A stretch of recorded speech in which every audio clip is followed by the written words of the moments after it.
O GTA Online é com certeza o maior jogo de mundo aberto existente na atualidade, em questão de variação de conteúdo, e justamente por esse motivo, dentro do GTA Online, existem diversos tipos de jogadores, cada um com o seu próprio tipo de comportamento e mentalidade. Porém, existem dois tipos de jogadores existentes no GTA Online, que são um dos mais populares. Essas variações sendo o jogador tryhard e também o jogador militar. E nesse vídeo eu vou me aprofundar um pouco mais nesse tópico e explicar um pouco sobre o que é um jogador militar e também sobre a história do tryhard no GTA Online. A primeira coisa que você precisa entender sobre esses dois tipos de jogadores é que eles são variações ligadas ao PVP do jogo. Se você nunca jogou GTA Online na sua vida, sim, o elemento PVP está presente no jogo, não é um dos melhores e também não é um dos piores, mas está presente ali. E existem diversos aspectos de PVP no GTA Online, aspectos esses como pilotagem de jatos e helicópteros, noção de mapa, conhecimento de jogo, uso de snipers e também outros fatores importantes do PVP do GTA Online, aquilo que vai te fazer um ótimo jogador de PVP. E como eu disse, ambos os jogadores compartilham diversos desses aspectos, porém existem sim diferenças importantes. E pra gente entender isso, a gente precisa voltar no tempo.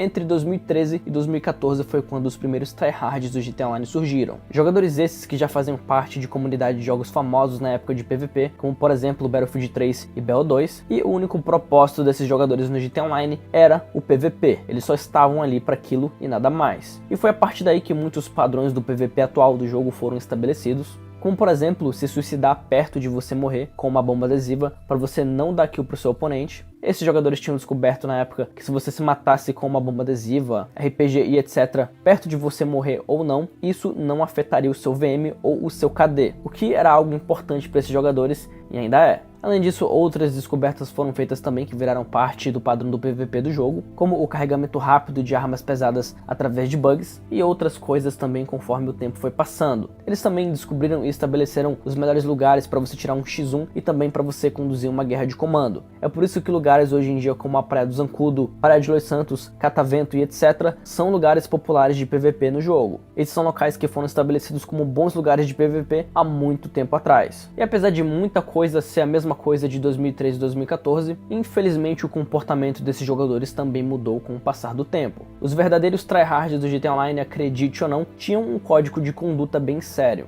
e os melhores comandos de PVP da época faziam questão de impor essas regras. Se você fizesse o uso de táticas sujas, como por exemplo jogar de forma imortal e fosse pego em uma sessão pública fazendo isso ou em uma sessão privada, o seu nome ficaria sujo na maioria dos comandos de guerra do jogo e você era literalmente impossibilitado de participar dessas guerras de comando ou dessas guerras privadas. Era realmente algo lindo de se ver. E assim foi por bastante tempo, até 2015, que foi quando tudo mudou.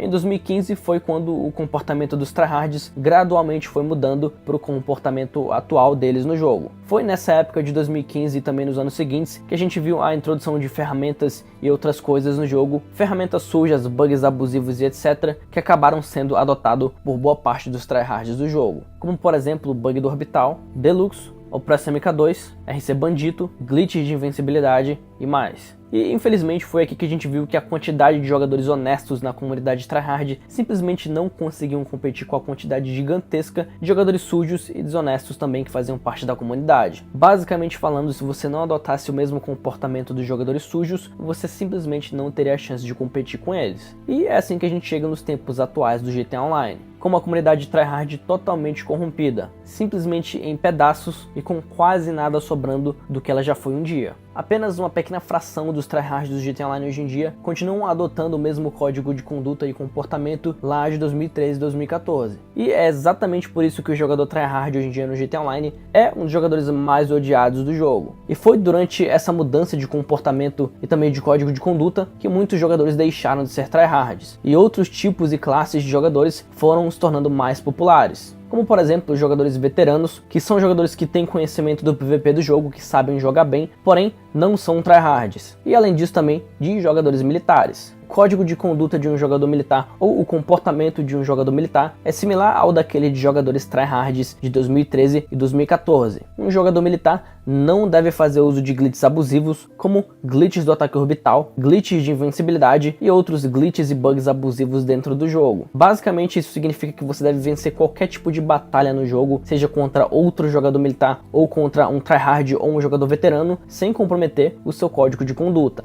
Agora, o comportamento é sim um pouco diferente daquele de um jogador tryhard. A grande maioria dos jogadores militares vão jogar de forma alternativa aonde eles podem, o que faz um jogador tryhard ser extremamente previsível durante um PVP ou durante uma guerra de seção pública é o seu tipo de jogo linear. Esses jogadores jogam por boa parte da mesma exata forma. São quase sempre as mesmas táticas, os mesmos veículos e etc. E a estratégia de um jogador militar é completamente oposta a isso. Você precisa jogar de forma alternativa para você confundir o seu adversário onde você pode. E isso só vai acontecer se você possui o conhecimento da boa parte dos aspectos do PVP do jogo, como aquilo que eu disse no início do vídeo. O mais importante sendo, obviamente, o conhecimento de jogo, porque tendo isso você vai saber exatamente o que você deve fazer em cada situação de risco que você se encontrar. Por exemplo, de uma perspectiva de pilotagem ou de dogfight, se alguém usar um B11 contra você, e se esse cara for bom, você deve saber que a sua única chance é se você usar outro B11 ou um LF-22. Já que o B11 é o segundo melhor jato pro dogfight no jogo, devido à sua curva super fechada tanto na horizontal quanto na vertical, e a única outra aeronave que pode rivalizar ele é o LF-22, porque ele é o melhor jato com a melhor curva horizontal e vertical, porém não por muito. Então nessa situação, por exemplo, você teria duas opções e você teria que pensar sobre elas e qual seria a melhor escolha para você. A mesma coisa deveria acontecer se você fosse atacado por um laser. Você sempre vai querer usar uma aeronave que esteja acima do laser, como o B11 e o LF-22. Além disso, ao você fazer isso, você vai usar um veículo que não é muito utilizado no PVP do jogo e automaticamente o seu oponente não vai fazer ideia de como counterar você. A mesma coisa acontece quando você usa uma jetpack, o seu adversário vai ficar sem entender nada quando ele começar a disparar mísseis contra você e nenhum pegar na sua jetpack. A mesma coisa também acontece quando você usa um Chernobog para você derrotar uma Operação MK2. Esse cara vai vir para cima de você, no máximo ele vai saber que você está usando um veículo antiaéreo, então ele vai usar o Chaff, uma das contramedidas da MK2, para você não conseguir travar a mira dele. Porém, o que ele com certeza não sabe, pelo motivo que ele joga de uma forma linear e previsível, é que o Chernobog pode travar a mira em qualquer veículo do jogo a mais de 2.000 metros. Ou seja, mesmo se ele usar o Chaff, você ainda vai ter mais do que tempo suficiente para você travar a mira nele. E esses são os benefícios de você ter conhecimento de jogo e também de você jogar de forma alternativa. Duas coisas essenciais para um jogador militar. E isso vai de mão dada com a habilidade de counterar qualquer forma de PVP suja ou inadequada dentro do jogo. Somente com essas duas coisas você vai saber como lidar com grifes dentro do jogo, grifes de MK2, de orbital e etc. E até mesmo um passo a mais, você vai conseguir lidar até mesmo com jogadores imortais no jogo, com jogadores ocultos e etc. Você vai sempre conseguir encontrar o counter perfeito para cada situação que você se encontrar. Seja no céu com 2 jatos, 3 jatos te perseguindo, ou no chão contra jogadores usando veículos de controle remoto,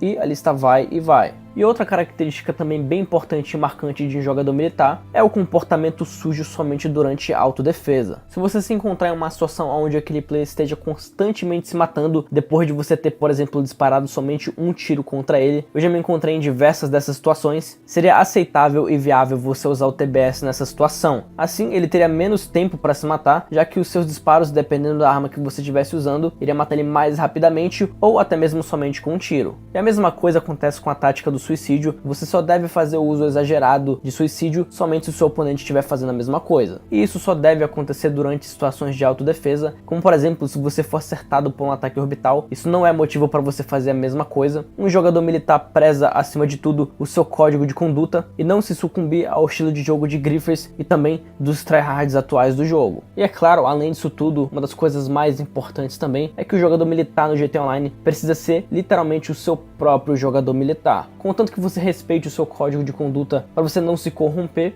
E o que eu quero dizer com isso é que, contanto que você respeite o seu código de conduta, o seu estilo de jogo pode ser único. Não é importante que você jogue como outros jogadores que você vê por aí, você pode inventar o seu próprio estilo de jogo.